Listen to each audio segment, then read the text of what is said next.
अकोले विधानसभा मतदारसंघातील विविध पक्षाचे पदाधिकारी आणि सरपंच, नगरसेवक असे जवळजवळ शेकडो कार्यकर्ते जे आज इगतपुरी येथून मुंबईच्या दिशेने जे आहेत ते एकनाथ शिंदे यांच्या शिवसेनेत पक्षप्रवेश करण्यासाठी निघालेले आहेत।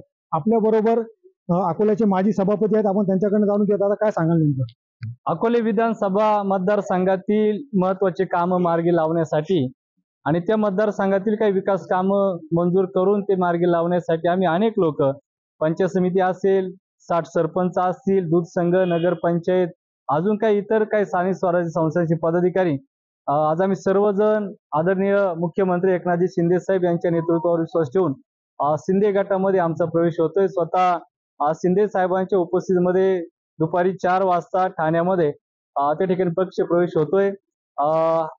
1000 ते 1500 प्रमुख कार्यकर्ते मंडळी आम्ही सर्वजण त्या प्रवेशासाठी आम्ही त्या ठिकाणी चाललोय। याच्यात सरपंच किती आहेत आणि नगरसेवक? आपल्या मतदारसंघातील 168 ग्रामपंचायतींपैकी 60 सरपंच आमच्यावर आहेत। पंचायत समितीचे 6 सदस्य आहेत, काही नगरपंचायतचे काही नगरसेवक आहेत, दूध संघाचे काही डायरेक्टर आहेत। असे जवळपास सगळे प्रमुख पदाधिकारी, 100 पेक्षा जास्त काही प्रमुख पदाधिकारी आमच्यावर ह्या पक्ष प्रवेशामध्ये प्रवेश करत आहे। म्हणजे कोणत्या पक्षाचे आहेत? सगळ्याच राजकीय पक्षांचे आहेत। त्याच्यामध्ये प्रामुख्यानं भारतीय जनता पार्टीचे, काही उभाटा, शिवसेनेचे, असे काही प्रमुख काही पक्षाचे काही पदाधिकारी आमच्या सोबत आहेत।